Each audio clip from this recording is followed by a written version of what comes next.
I think that women themselves have often lacked confidence or had the opportunity really to make change. There's a really good expression actually, it's not just having a glass ceiling, you can have a sticky floor. We often stay down, we often stay put down because we lack confidence or the esteem or the ability to rise. I think that for men it is absolutely essential to understand what women have to offer, understand the barriers that the women face, but also understand the lived experiences of women. Because sometimes, you might underestimate the pressure that they might be going through.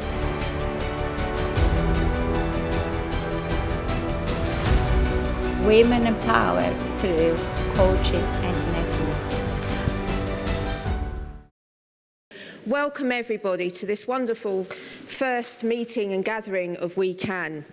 And today we bring our fantastic community together, along with businesses, partners and stakeholders from across the Leeds City region, to show you exactly how together we can.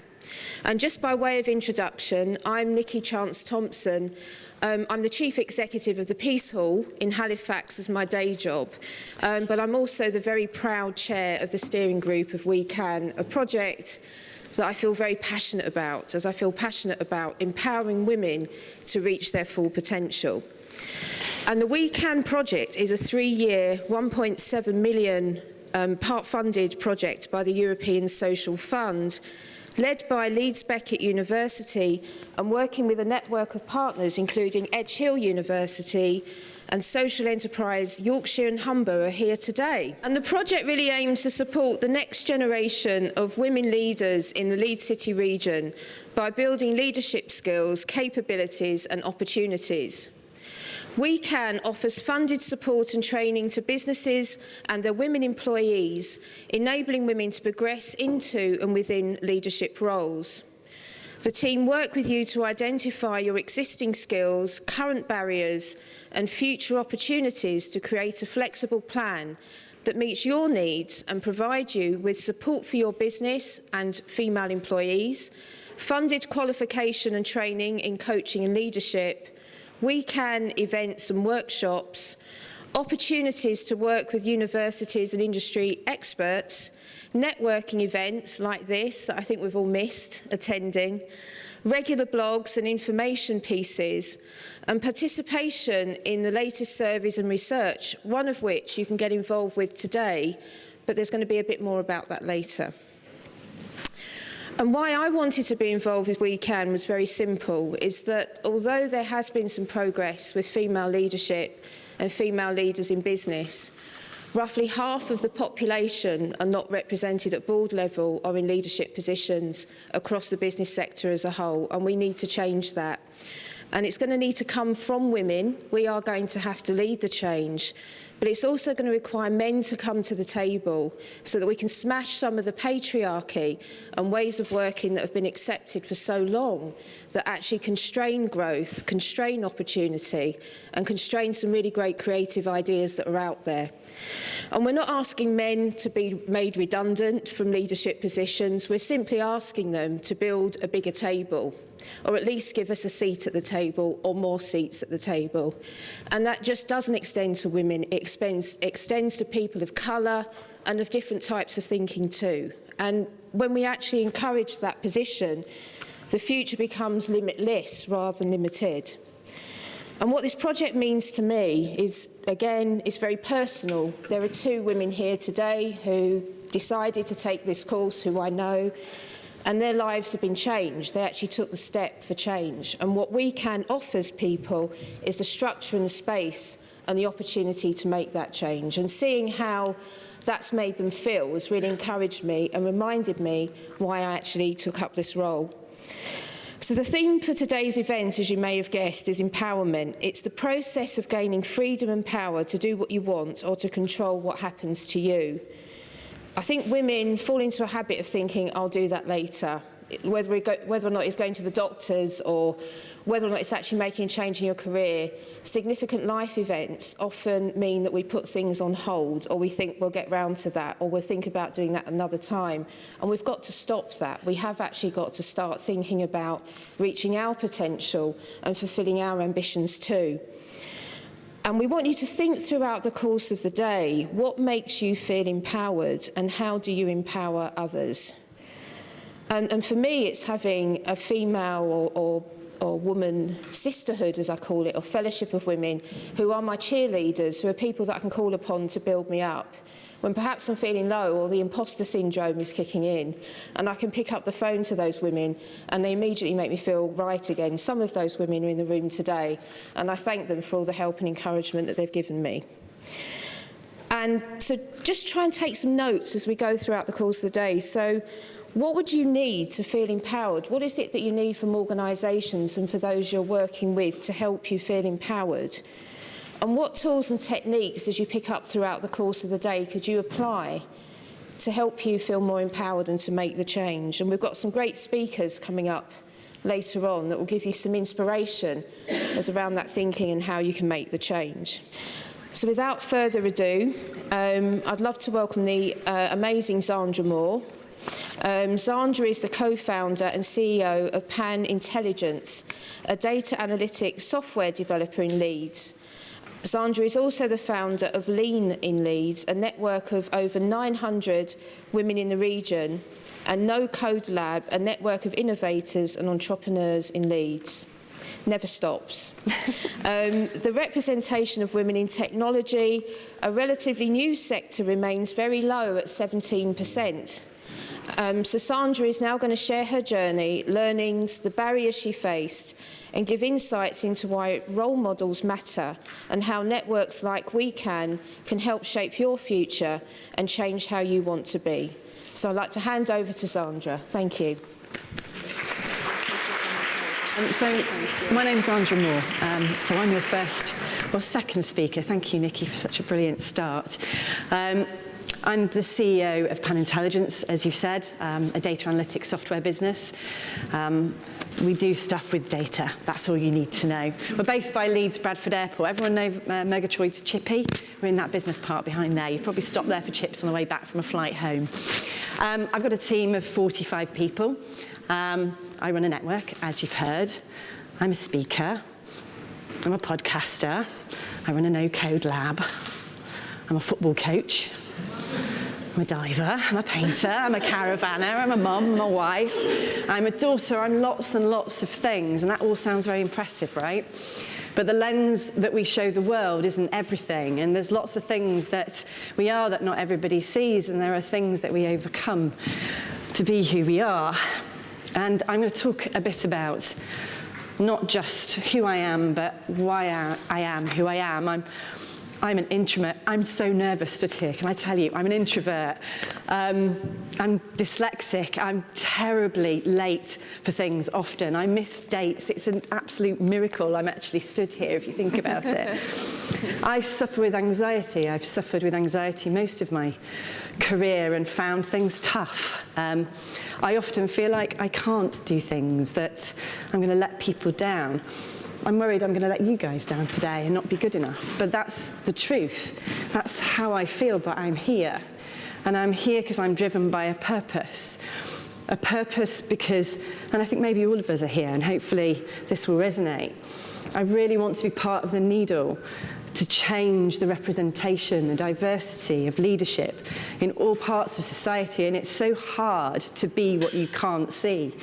And those of us that are, need to be seen so that people feel like they can, no matter how nervous you feel, right? So, and if I get a drink and I shake a bit, that's because I'm nervous, and it's okay, right? So, back to this lady here. This lady is my mum. I'm going to tell you a bit about my mum. I was really, really lucky to have a role model at home. Not many people do, but I did.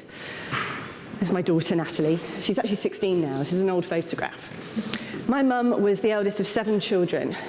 At 14, she had to leave school because my granddad ran off with an 18-year-old after winning the pools. And she had to, and she had to bring up her brothers and sisters, go to work. She had no education, no A-levels. She did secretarial skills on a night to get a job so that she could pay and look after her brothers and sisters. She then got married, had children, and then when I went to secondary school, she decided she was going to go back out to work full-time. Yorkshire Post advert was what she read, a company called Digital that used to sell servers to businesses. For those of you as old as me may remember them. She went, I don't know anything about computers, but let's give it a go. Went from sales admin to sales manager in the region, and then went, I'm a bit bored, let's do something else. So she then went on to work for, again, another ad in the Yorkshire Post, can you believe, a company called Planet Online, the first internet service provider in Leeds. Anyone remember FreeServe, the first free email? She was part of the initial team that set that up. She wasn't a shareholder, she wasn't a founder, she never really made any money out of it, but by God was she a main driver of that, and a lot of success that people made on the back of her. She then went on to sell something called advanced infrastructure provision. It's called the cloud now. We've all benefited from it in lockdown because all of the systems that we've had to use, like Zoom, Teams, because cloud exists, because we can work remotely, we can operate our businesses and our lives remotely. She was selling these things to people like Lloyds. I remember her selling the information superhighway to Lloyds. That's the internet these days. She went to try and sell them a website. Halfway through her pitch, they walked out of the room into another room that she wasn't allowed in, and they had a cigarette and drank something, I think, came back out and went, thank you very much, Mrs. Utley, but the information superhighway isn't for us. And then she went down the road, sold it to Barclays for £1 million. Well, their loss, right? Why was my mum, through all her kind of challenges, successful? She wasn't successful because she knew about tech. She wasn't successful because she was afraid. She was successful because she was just her. She had nothing to lose. She was values-led, likeable, honest, genuine, authentic. People wanted to buy from her because she was just her. She made the complex simple. She made really difficult ideas something that anybody could engage with. She wasn't anything special. Well, she was. She's really special. She's my role model. But to her, she was just her, and being her made her successful. So when I left uni, I just wanted to be my mum. Not many people are that fortunate. So it's easy to be me when I had this, right, to aspire to. But not everybody does, so we have to be seen. And for me, it was easy. I went and did a career in tech because I watched my mum blossom and grow as a human being. I watched her relationship and her marriage improve because she had her own independence, her own financial freedom. She had a huge sense of self. The woman she became was so inspirational. I needed to live up to that in some way. It was important. So I did. Well, I tried to anyway. So I did a career in tech. I got to director level, and then I had my first child, and it was a bit tough back then. Still not as easy as it could be, but working part-time in tech as a director wasn't really an option when you're not an owner of the business or a shareholder. So I made the decision that I'll go out on my own. I'm just going to set up my own business. So I set up a consultancy business and started to pimp myself out, which is never easy. I've sold a product a lot in my career, but selling yourself, I was speaking to a gentleman earlier who runs a coaching business. It's a lonely place when you're selling you, because when somebody says no to you, it kind of feels a bit more personal than a product or service. So I was pretty nervous about selling me. So I was selling myself and my time to other startup tech companies to help them get themselves off the ground, help them to have the benefit of a full-time sales director for a part-time price. Great, let's get them going. So I said to the people in my family, how do I do this? How do I find customers? I know how to sell a product, but how do I sell me? I can't remember who, but someone said get networking, and I hadn't done a lot of it at this point. I'd gone to conferences and stood on the stand and helped the companies I'd worked for sell the product, but I'd never really gone and done the networking thing. And I did them all, BNI, God, I hated that one, Rotary Club, Chamber of Commerce, Forward Ladies, I did them all. I went around them all. One was the Institute of Directors, which was a memorable event. I know, Colin, you've heard me talk about this before. I went to the event, walked in the room, definitely not my age group, definitely not my demographic either.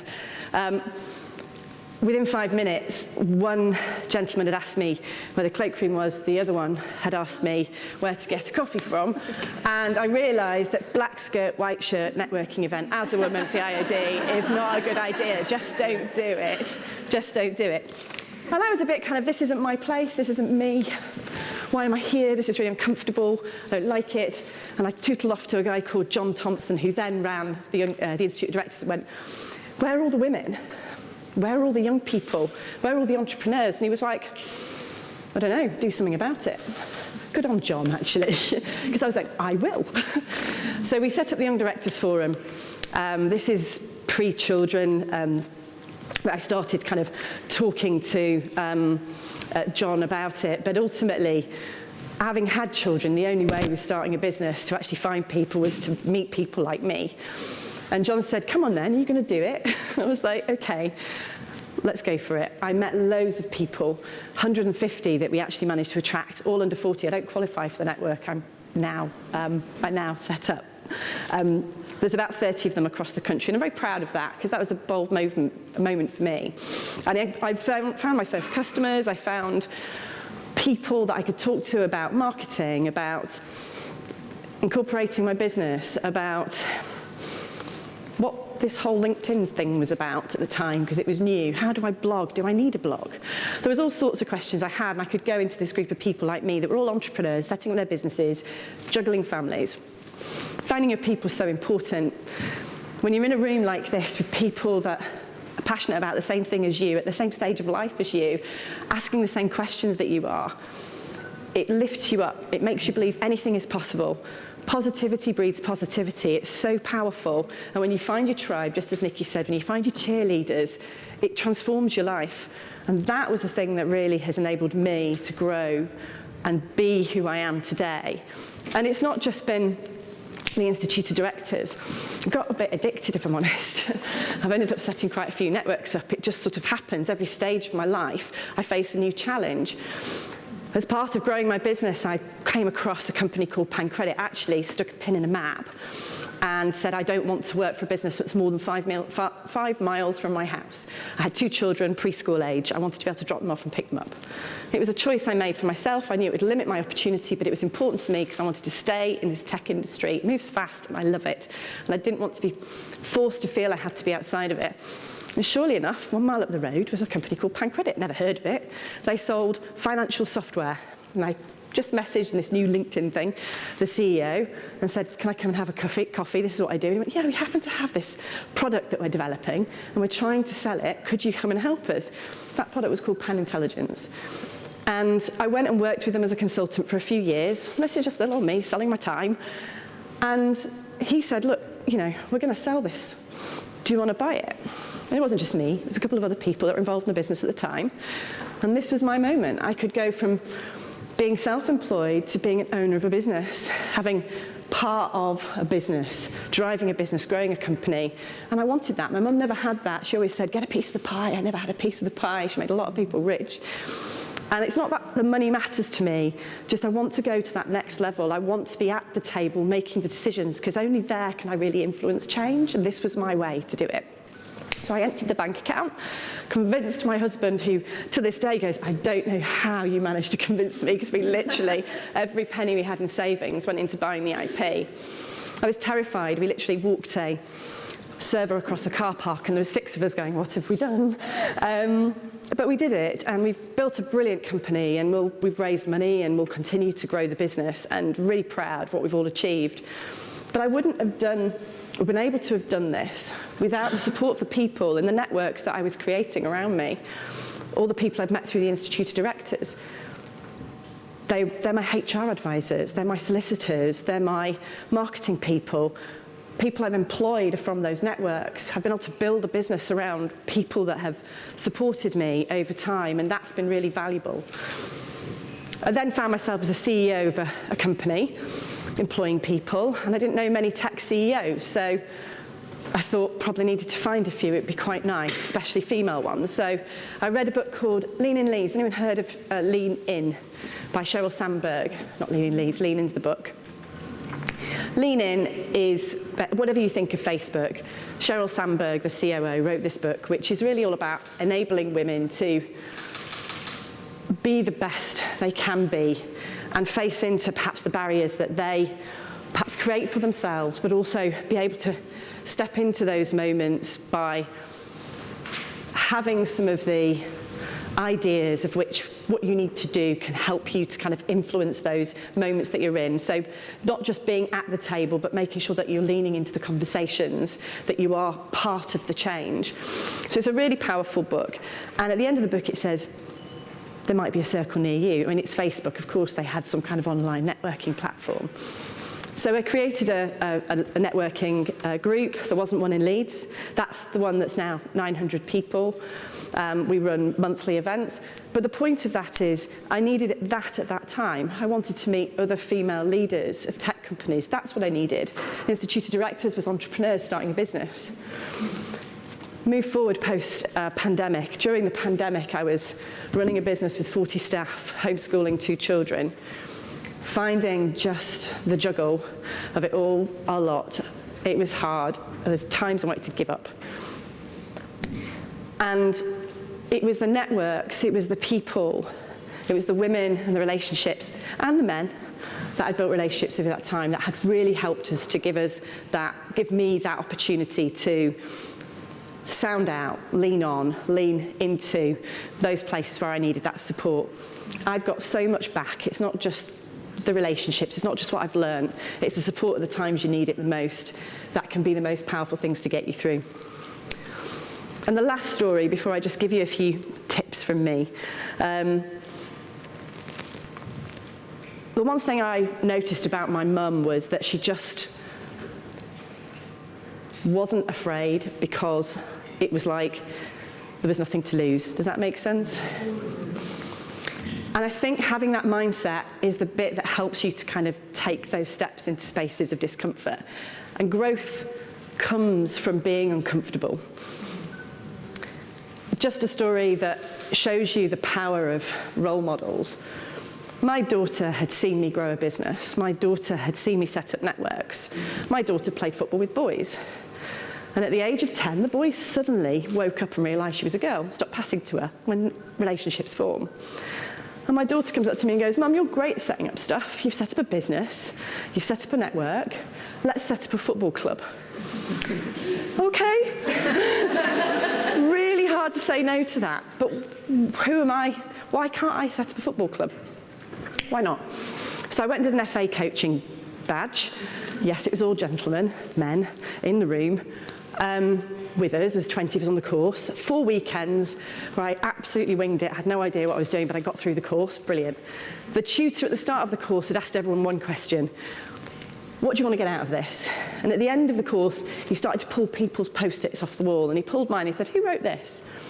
I sort of quietly put my hand up and sort of winced a bit. And he said, how long have you played football for? He says, have you played football? And I said, I've never kicked a ball in my life.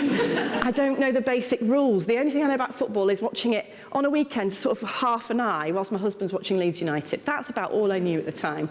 He went, I knew it. And he wrote at the post-it, he said, I don't know what I don't know. Because I didn't know anything. But that's okay. At the end of that, 3 men came up to me and went, thank God.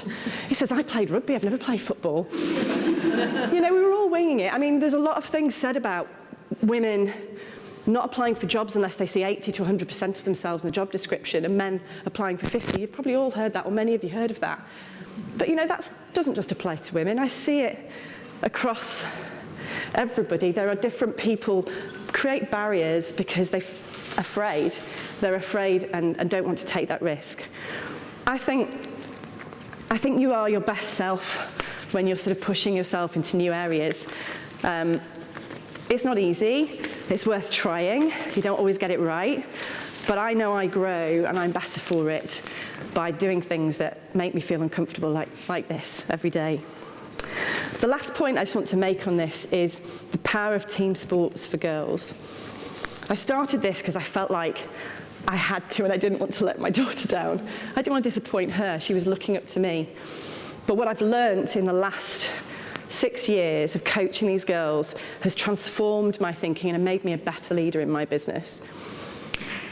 These girls from 7 different schools, they are amazing. They go into, we're pretty much at the bottom of the league, right? I am not a skilled coach, but their attitude and their mindset, the way they support each other, the way they work as a team, their belief, their positive attitude, their team spirit, they have relationships for life that they will always lean in and back on. And a lot of girls, a lot of women have not had the benefit of team sports and those networks. And networks are so powerful in having those tribes of people that you've gone through really transformative moments with. You know, the terrible games in the rain, the awful losses, the brilliant wins, the car breaking down on the way back from an event, a game, the tournaments where what happened outside the tournament was as interesting as what happened inside the tournament. So team sports, it's all part of this wonderful circle of building beyond the small network you know. I had a role model at home, I was lucky, but it's not just my mum that's inspired me, it's all these other people that I've met. So just to summarise in a few points, I don't know if how am I doing for time, by the way? 5 minutes, thank you. So just to summarise. That's okay. Find a role model, but more importantly, be one. You may be in your job a year, but the person whose first day it is, you're a role model too. Never underestimate that you can be a role model. You are a role model. You probably don't realise the people that look towards you and to you all the time. So recognise that role, be okay with it and support, because I think actually being a role model is so powerful and needed. Find your people. Events like this, I can't stress how important it is to keep meeting new people that share the same values, ambitions, passions, are at a similar stage of life. It's really, really wonderful. When you go into these relationships, ask what I can do for you. Play the long game and follow up. And if you can, because it's not always easy, try and do the things that make you feel uncomfortable. So when you're in these sorts of rooms, walk over to the people you don't know. Strike up a conversation. Everybody's here to hopefully learn something. You can learn from the people in the room, not just the people on the stage. So do use this opportunity. I've seen the list of people in this room today. There's some incredible people here. Go and find them. 3 ways to network, and I'm going to leave you with this. These are my 3 top tips for networking. When you meet that person that you've not met before, when you've taken that brave step towards them, let them do the talking. That's a bit difficult. Sure, going to be like, you do the talking, no, you do the talking. But, you know, decide who's doing the talking first, right? Let them do the talking, ask open-ended questions, and actively listen. And what I mean by that, and most of you will probably know this, but for those that may not, actively listening is just repeat back in your own words what they've said to you. They know that they've been heard. They feel heard. You create a connection by doing that. So listen and just play it back. You don't have to say all the words, just a few of them. Step 2, anybody read Start With Why by Simon Sinek? Yeah, great book. Great book whether you're a business person or just as an individual. Creating a connection is about telling people why you do things, not what you do. I intentionally started this presentation talking about what I am. If I'd have flipped it around and told you my why first, my purpose, moving the needle, I think you'd have felt it here a bit more than here. I guess that, but I think for most people, when you start to talk about why you do things, you create a much deeper connection. It's not a normal thing for you to do, to walk up to someone and start to tell them all your why. But actually, when people do start with their why before their what, it's very powerful. It's not easy, it's not natural, we don't necessarily all do that, but it's worth trying. I would just ask you to perhaps think about what maybe your why is.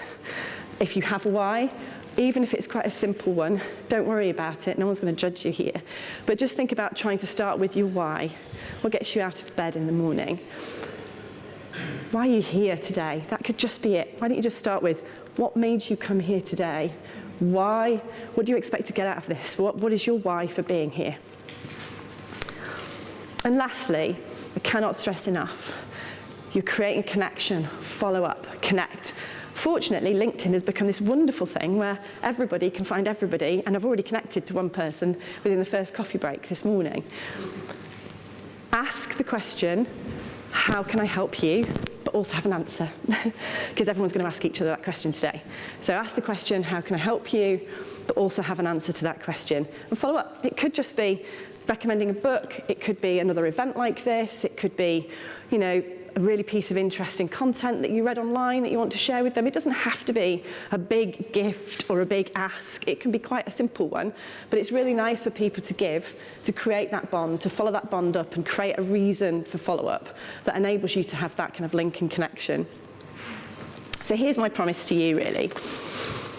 Connect with me, find me, whatever your preferred channel is. I promise I will come back to you if you write me a note. If you have an ask, I'll do my best to support, whether it's a connection to somebody or anything else. I know how powerful this is. I invest my time in doing it because it is the reason I am who I am and I can do what I can do. So please contact me, connect with me. I run a couple of networks as well, so find them, join them, hear about them. I really do hope you get everything you expect or want out of today, but it also starts with you. So don't just listen to people like me. Find each other, connect with each other, and make something of that as well. Thank you very much, everyone.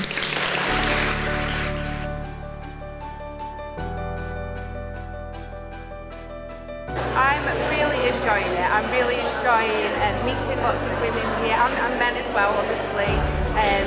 It's just a really great day, the positivity. I'm like a little sponge, I'm learning more. It's absolutely core to our strategy and our values, really. One of the things that underpins all our strategy is responsibility, inclusivity, empowering leaders to push boundaries. And women, for us, women in leadership are absolutely essential in everything that we do. Be fearless. Absolutely. I think I think women generally tend to fear the future. We get anxious about things. We doubt ourselves constantly. And I just think that we need to be brave and take those steps. I think we absolutely need to be fearless. I think for the younger generations, networking can be very powerful because through these interactions, older generations can work as beacons of hope, of things that can be achieved, as role models, so younger generations can look at examples of other women who have achieved similar objectives or have been able to break through barriers and learn from their stories and their experience and believe they can do it and they can do more.